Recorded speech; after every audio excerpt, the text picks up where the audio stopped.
Okay, you guys ready to talk about this Bioware EA stuff that's happened over the last couple of days?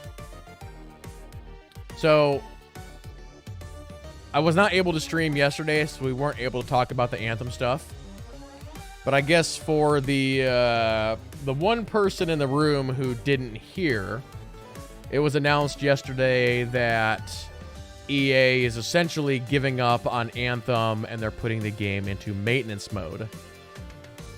I don't think it's really that big of a surprise. To me, I think the one thing that is a surprise is the fact that they've actually been working on the Anthem remake for a year and none of that stuff is going to go into the game. They're just dropping it. So that kind of sucks. And so it was announced that the Anthem team is essentially just going to jump over to Dragon Age and help kick that project into gear. But this is another sad story in a long line of sad stories for both EA and BioWare, but BioWare in particular. BioWare has not released a game that has received critical review since the last Dragon Age. So it's been a long, long time of basically failures for the studio.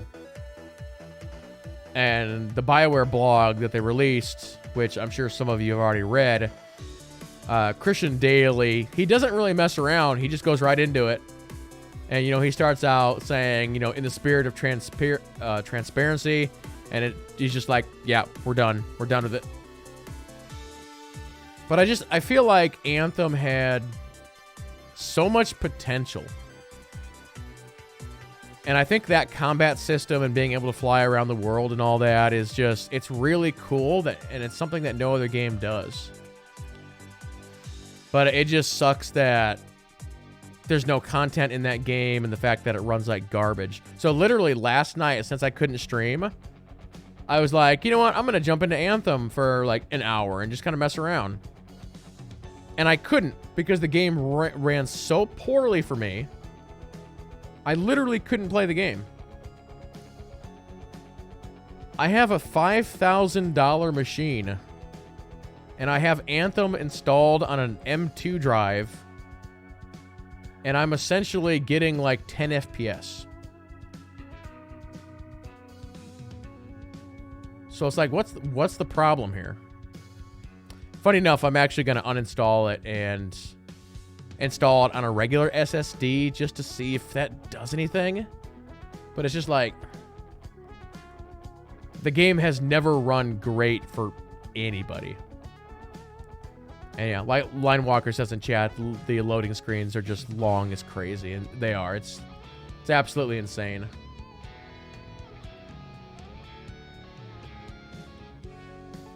But yeah, now they've put everything over to Dragon Age 4. And then funny enough, we got a little bit of news on Dragon Age 4 and some of that stuff today. Actually, I don't have the right article pulled up. Let me actually switch over to my Twitter here. So I was actually talking about it a little bit. So yeah, there was another Bloomberg article that came out. Oh, actually, here is, let me actually just open this up here. So this was actually breaking news today. And this was another one of these things where it's just like a complete head scratcher when it comes to EA being just crazy. And so you can see here, as reported by Jason Schreier, it says, following the success of Jedi Fallen Order and the failure of Anthem, EA has allowed BioWare to make the next Dragon Age a single-player RPG instead of a games as a service.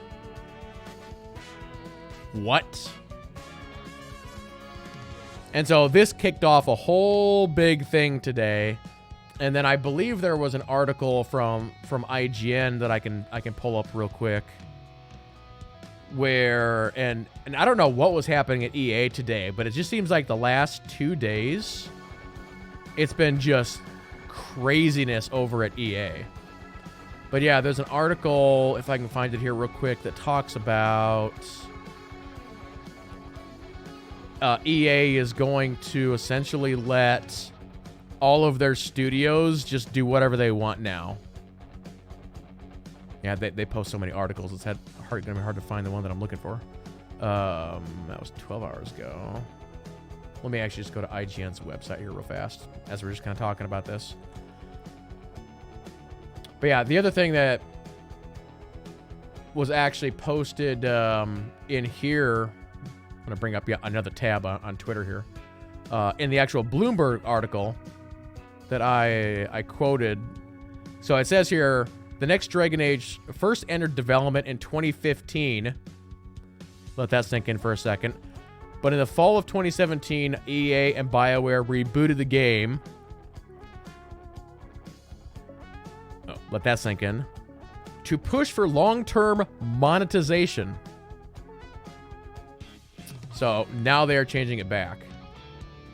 So as I kind of go on to say here, for anybody who works on video games, or I'm sure even Mikey or Victus and some other people in chat, you know, anybody who works in like software development or anything like that, you know that the first iteration of something may not be the final iteration of it, right?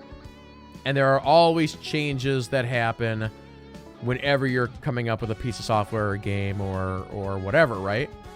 And so it can make sense that they've been working on this game since 2015.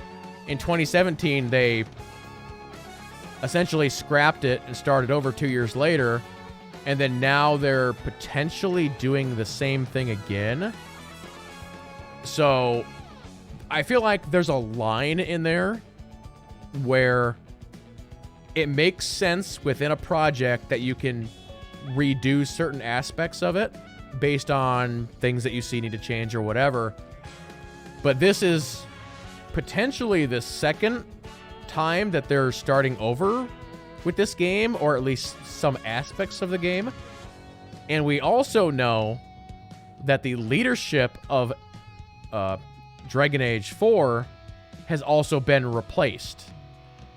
Casey Hudson is now gone. Mark Dara is gone. And Mark Dara was Mr. Dragon Age. So those guys are gone. And so they bring in Christian Daly, who we were just talking about from Anthem. So he's now in charge of getting this Dragon Age thing going. And it's just like, oh my God, this is not looking good. But it's just like BioWare needs a win, and it's just like they can't catch a break. It's insane. It's absolutely nuts on what is going on over there. But I don't know if I can find that article here real quick or not that talks about EA allowing them to do whatever they want. See, we had all that other stuff come out today, and so it's probably gotten buried. So there's that Anthem article. It's one of those things that as soon as I'm looking for it, I can't find it. But I hope that EA does indeed take a hands-off approach now. I mean, maybe they finally learned their lesson regarding, you know, everything that's happened to them over the last couple of years. And maybe they'll be able to make things better. What if I do IGN, EA, hands-off? Yeah, I can't find the article now. But anyway, it's just been really crazy. And I really hope that Dragon Age 4 is a success. But right now, it's not looking good for them. It's almost like BioWare is stuck in a loop right now where it just keeps going from mistake to mistake to mistake to mistake. You know, we have this Mass Effect Legendary Edition coming out here in a couple months. If there's any issues with that game, oh boy, it is not going to be good. So another thing that came out today regarding the... oh, Sotor John may have found the article for me. Here we go. Thank you, Sotor John. There we go. EA is putting the future of its franchises, including Titanfall, into its studio's hands, is the headline for this article. So yeah, if anybody wants to kind of read through that, it's going to be interesting. Like I said, interesting to see what happens with that. Now, the other really cool thing about that is, since they just happened to mention Titanfall, so Titanfall was done by Respawn. And when you look at the most successful games that EA has put out in the last couple years, not including the sports stuff, because the sports stuff is successful every year, there's one studio that has been like the wonder child for EA, and that is Respawn. So last year they had, or not last year, it would have been 2 years ago, they had Star Wars Jedi Fallen Order and Apex releasing in the same year. And one of the main reasons why Respawn has been so successful in the last couple of years is because of Vince Zampella, who's essentially the head guy at Respawn. Every story you see about him, and then you go back and everybody jokes around and talks about, oh, EA is making the developers do this or that or the other thing. The stories about Vince are that he takes no crap from EA. EA will say, we want you to do this, and he tells them to go to hell, essentially. And that is why Titanfall, Apex, and Fallen Order were so good. Because he refused to let EA interfere with those games. Because if you remember back before Fallen Order came out, you know, there were so many naysayers. They're like, oh, it's going to be a terrible Star Wars game. Oh, it's going to be full of microtransactions. Oh, it's going to have a bunch of paid DLCs. Didn't have any of that stuff. And Apex launched as a free-to-play with a minimal microtransaction store. I remember when Apex launched, that's like the first thing I did is I went into the microtransaction store, and I'm like, there's literally nothing in here to buy. It's just, that studio has just blown up, and maybe they're, EA is learning its lesson, I guess is the best way to say that. But it's just been very, very interesting. So one other thing I wanted to touch on, this also happened today. So again, Jason Schreier blown up on this one. So EA has canceled another game, chat. So EA has canceled this game. It was a new IP that was being worked on by Motive, been in development for more than 5 years. And again, maybe similar to Bioware, the game had gone through a lot of troubles and at least one major reboot when its top directors left. And I'm sure they're talking about Jade Raymond. Now, I was trying to remember if we had ever actually seen this game, and we actually did. If I kill the music here for a second, there was this video that came out that just briefly showed the game. So here it is. Motive, we are working on a highly ambitious and innovative new game that puts the power and creativity in your hands. And it's an experience that would have been impossible without next-gen technology. So that's all that we knew about that game, is whatever this was supposed to be. I mean, this is like a super early build. It's like there's like no textures or like nothing. It's almost like a third-person Mirror's Edge or something. But, yeah, it's kind of crazy. Actually, this EA Play 2020 Next Gen... You know what? We should just watch this here real quick. It's only like a minute long. I haven't seen this video in forever. Generation shifts are an opportunity to push beyond the boundaries of gaming as we know it today. And this time is no different.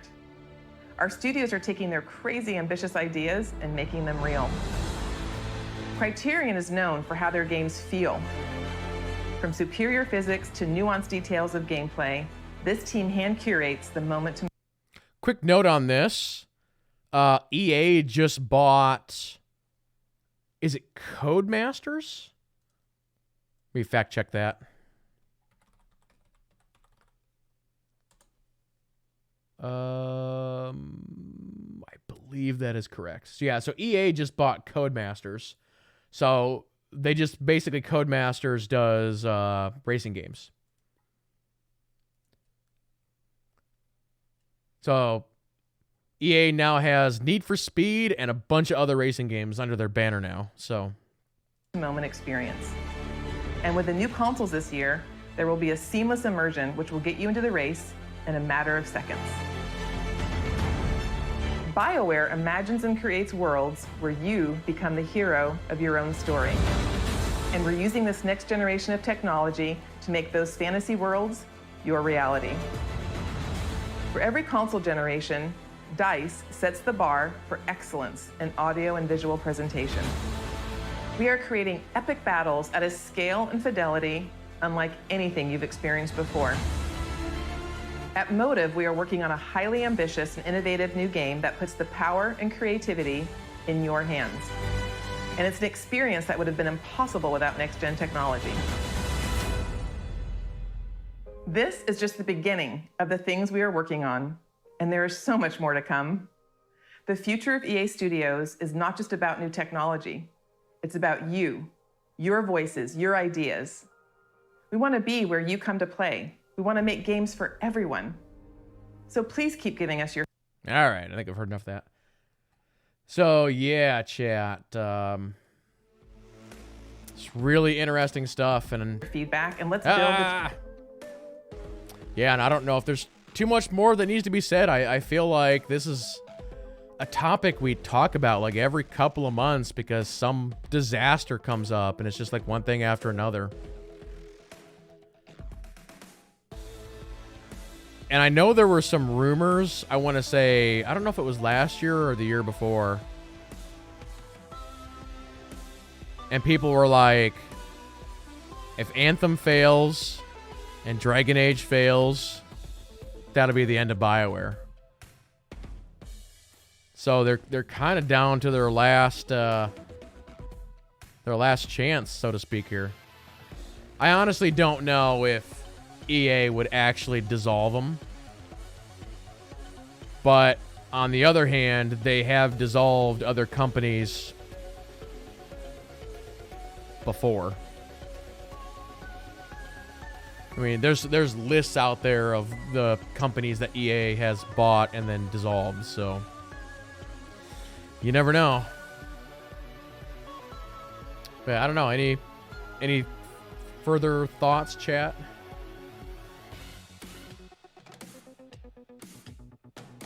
I guess one other thought I've got is I think there's a reason why so many of these developers are making either their own studios or going to indie studios because it's just better, and I think a lot of people are just tired of working for these AAA studios, you know?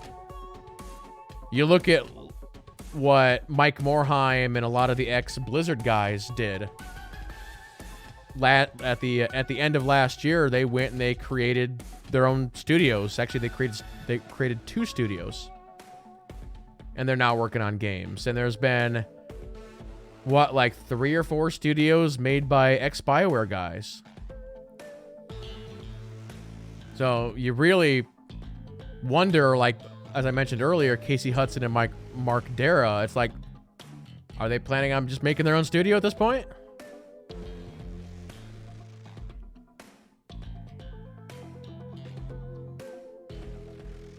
Yeah, Mikey says, as much as you love SWTOR, don't see them putting more energy into it. No, I've said that for years. Funny enough, the SWTOR team has grown a little bit in recent months, but nothing like major. It's like a person here, a person there. And some of the moves that they've made are puzzling to me. Like, I'm sure a lot of you guys know that they hired Jackie as a new community manager. Why do they need another community manager when they already have Eric and Dan? They needed another one? For what? I don't understand that at all. They're all great people, but I don't understand why they needed another person.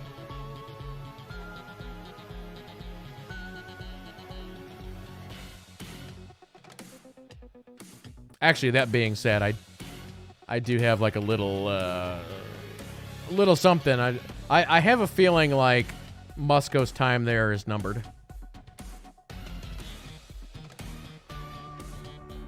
But it's going to be leaving by his own free will. Just little something I heard. Not really like.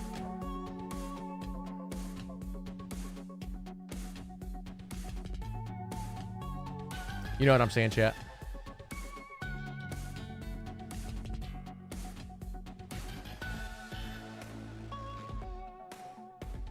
The Mass Effect remaster still on track? Yes, it is.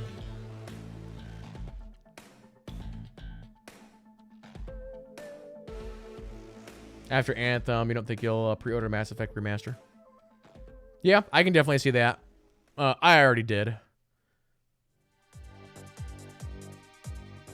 I feel pretty safe in that pre-order because they're not. It's not like they're making a new game. They're just taking an old game and they're just making it better. I think they can handle that. If they can't, then we're really in trouble. All right.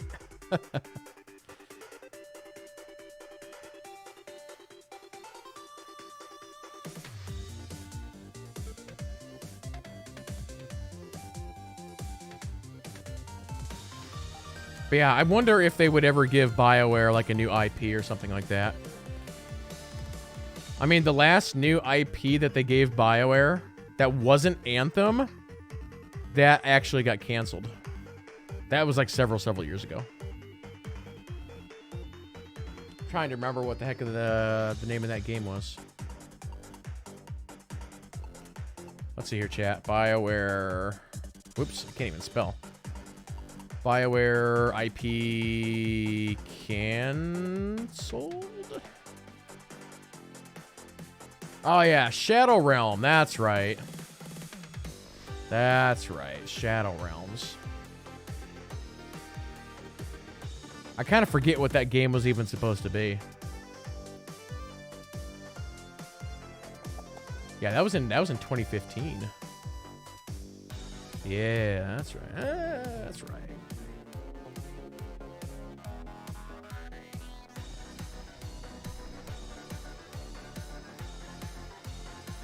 Well, for those watching on YouTube, I think we'll call it right there. So thank you all so much for watching. Hope everybody has a fantastic rest of your day or evening wherever you are in the world. We'll see you guys next time.